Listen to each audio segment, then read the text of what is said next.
You know that feeling, that sort of buzz when everyone's waiting for the next big game in a series they love? Oh, yeah. Well, that's definitely happening with the next Battlefield 6, as people are calling it. And you, our listener, actually pointed us towards some really interesting stuff happening behind the scenes. Absolutely. We've been digging into the latest updates, especially looking at places like Game Rant, Insider Gaming, trying to get a clear picture of how this new Battlefield is coming together.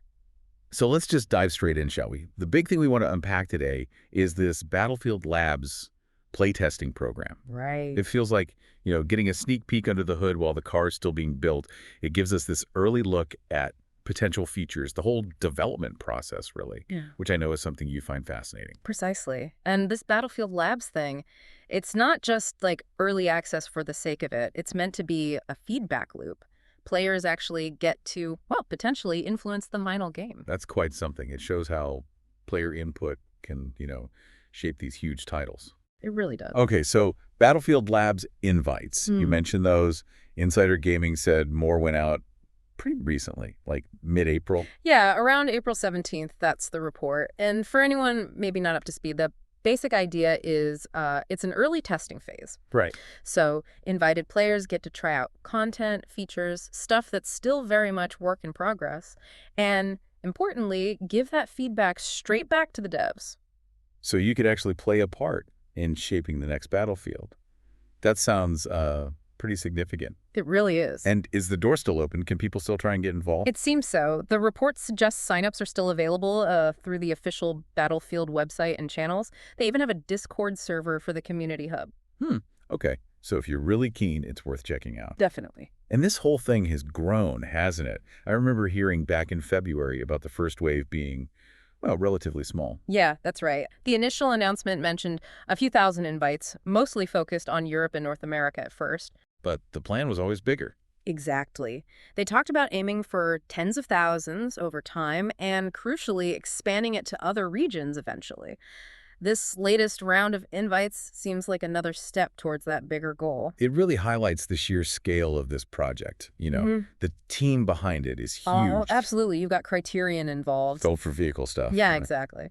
Then EA Motive, Ripple Effect, and of course the main Battlefield team at DICE. It's a massive collaboration.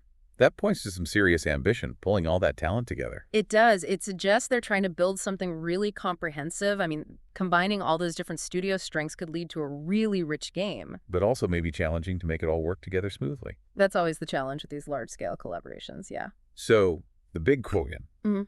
When might we actually get to play the finished game? Is there a rough timeline? Well, the expectation, based on EA's statements, is sometime in their 2026 fiscal year.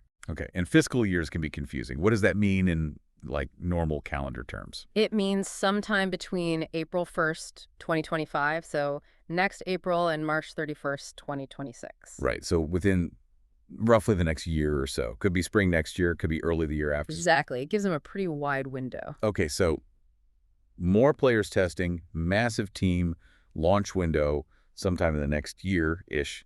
Let's get down to the nitty-gritty. What are these players actually testing in Battlefield Labs? What features are being talked about? This is where it gets really interesting. Based on some official updates from DICE back in March and also some of the, leaks and rumors floating around. Always leaks. Always leaks.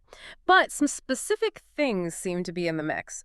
One detail was unique recoil patterns, like exclusive patterns for each weapon. Ooh, okay. That's specific. So not just general recoil, but really distinct handling for every gun. That seems to be the idea. It could really deepen the gunplay, rewarding players who properly learn a weapon's feel. Yeah, raises the skill ceiling maybe. Yeah. What else? They're also reportedly testing revamped movement animations. Which can totally change how a game feels to play. Absolutely. How you move, how fluid combat feels, traversal. It's fundamental. So not just shooting, but moving too, Yeah. or getting feedback on those actions. Exactly. They're talking about improved gunplay feel, things like camera shakes, adjustments when you fire, little things that add up to make weapons feel more, impactful. Right, that sense of weight and power. Yeah. Okay. And also indicators for movement options. So clearer visual cues about what your character can do, maybe vaulting, sliding, that sort of thing. How Helping with situational awareness in the heat of the moment. Makes sense. Could lead to smarter tactical plays, yeah. Okay, and there was technical stuff too. Servers. Yes, 60 hertz optimized servers were mentioned. Right. Break that down for us non-tech heads. Why is 60 hertz good? Okay, so think of it like the server updating the game state more frequently, 60 times a second, which basically means less lag, smoother gameplay, and your actions feel more immediate and accurate. When you shoot, the server registers it quicker. Crucial for a fast-paced shooter like Battlefield. Definitely. It makes a big difference to responsiveness. Now, alongside these kinds of refinements, there were also whispers about some potentially, well, more controversial features. Yes, the info from March suggested the possible return of 3D spotting. Ah, the little icons above enemies' heads. I remember the debates about that. Exactly. It's a mechanic from older games where spotted enemies get marked visually. Some people love it for team coordination, others feel it lowers the skill gap and makes spotting less about observation. A real lightning rod issue, like you said. Divides the community. It really does. And then, separate from that, there was a more recent leak, just earlier in April, Yeah? about a potential Battle Royale mode. Wow. Okay. That would be a big addition. Huge. It's obviously a massively popular genre, could bring in new players. But, some longtime fans might see it as moving away from the core Battlefield modes. So, lots of different things being thrown at the wall in these tests, it seems. From fine-tuning recoil to maybe adding whole new modes. It really paints a picture of them exploring a wide range of options, which, again, underlines why Battlefield Labs is so important. Because the feedback could genuinely sway whether these things make it in. That's the stated purpose, yes. The feedback is meant to directly inform those decisions about the final game. It's that player-developer connection. Okay, so let's just quickly recap. Development seems to be ramping up. More players are getting into these early Battlefield Labs tests. Right.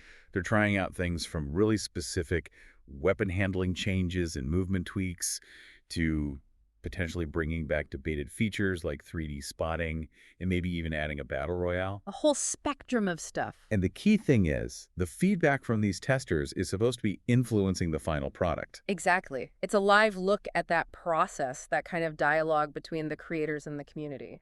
It really makes you wonder, doesn't it? For you listening, out of all those things we talked about, the recoil, the movement, spotting, battle royale, which potential change sounds most interesting. And thinking about a giant project like this, how much impact do you reckon player feedback actually has in the end?